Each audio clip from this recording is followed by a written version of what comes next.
طيب الحمد لله رب العالمين، وصلى الله وسلم على نبينا محمد وعلى آله وصحبه وسلم. حياكم الله أعزائي في غرفة منهاج السنة، في محاورة جيدة مع الضيف الشيعي سكوك حول إثبات عدالة الخميني. هل الخميني عدل ولا لا؟ يقول الخميني في كتاب تحرير الوسيلة أستاذ سكوك صفحة 167، يقول يجب مسألة رقم 2: يجب رد السلام في أثناء الصلاة بتقديم السلام على الظرف. لو واحد قال لك السلام عليكم يا سكوك وانت بتصلي، تقوم قايل له وعليكم السلام ورحمة الله وبركاته، سمع الله لمن حمده، الله أكبر. فواحد عدى عليك وانت ساجد، السلام عليكم يا عم سكوك، تقول وعليكم السلام ورحمة الله، سبحان ربي الأعلى، سبحان ربي الأعلى، سبحان ربي الأعلى. واحد تالت عدى اهو، يجب عليك، لو مالش كده تأثم. يقول في مسألة رقم 2: يجب رد السلام في أثناء الصلاة بتقديم السلام على الظرف. أقلب الصفحة اسمع معايا.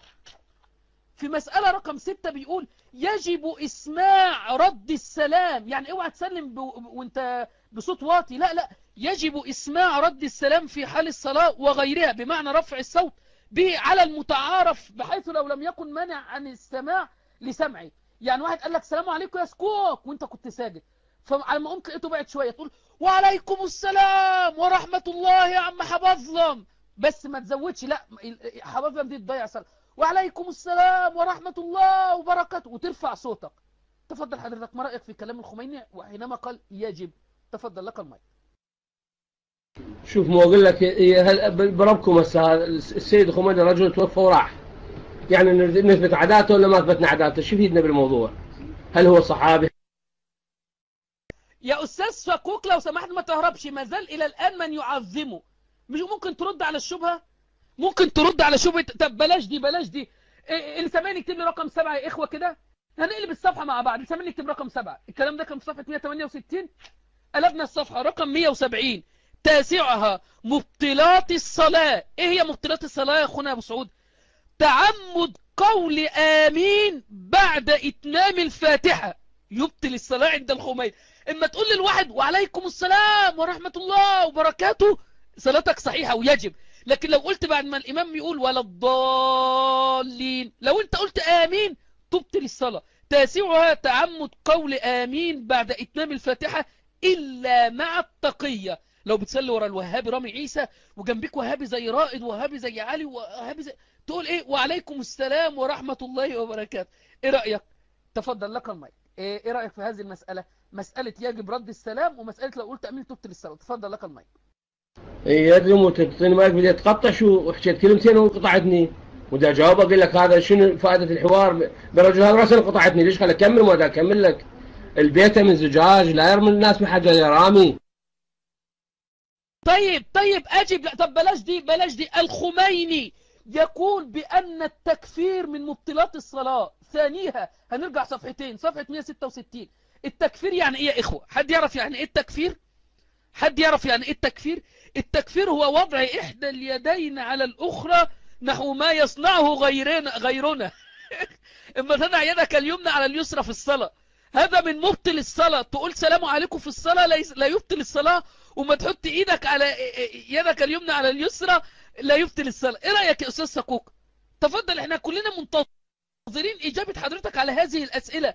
هل بهذا تأخذ بأقوال خميني؟ تفضل لك المايك.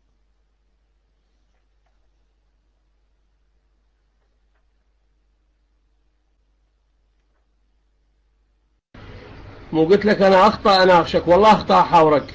شوف مهرج، والله ما تخلص من التهريج، مهرج. احترمني يا استاذ سكوك، وانا عشان حرقت المرجع القديم بتاعك؟ احترمني لو سمحت. زي ما انا بقول لك يا استاذ سكوك وانت بتقول لي يا مهرج. بيقول الخميني في كتاب تحرير الوسيله صفحه 212: لا يحرم البيع ولا غيره من المعاملات يوم الجمعه بعد الاذان في اعصارنا، مما لا تجب الجمعه فيها تعيينه. ما يحرمش انك تبيع وتشتري يوم الجمعه بعد الاذان، بيع واشتري عادي يا شيعي. تفضل. هذا احترام ليوم الجمعة، مع انك يا ريت تقرأ لنا اخر آية في سورة الجمعة. تفضل لك المايك.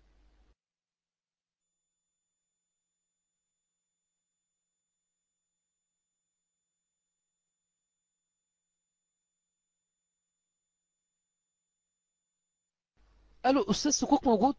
ضيفنا الشيعي المحترم سكوك موجود؟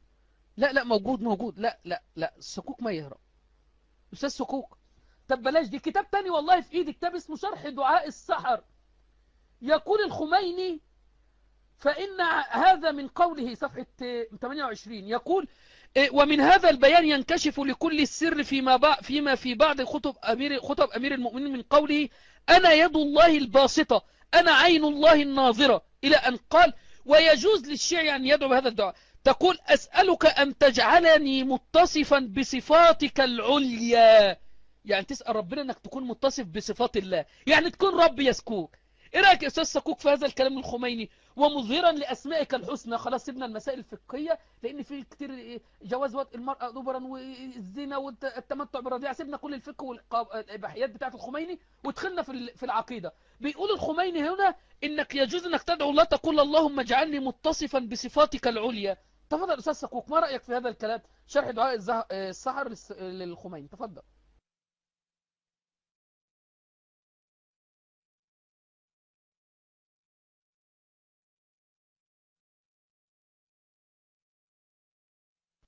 لا إله إلا الله. طب كوب ماء يا شباب بارك الله فيكم. أظن هو ما كانش يعرف الخميني بيقول هذا الكلام. ما هو من أجل ذلك أستاذ سكوك بنطلبكم في عدالة مراجعكم عشان نثبت لكم أن هؤلاء ليسوا عدول بل عجول.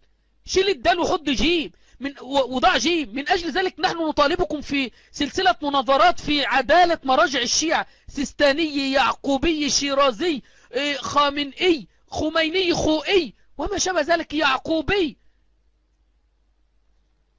عرفت ليه بنطالبكم في هذه المسائل؟ لا إله إلا الله، لا إله إلا الله.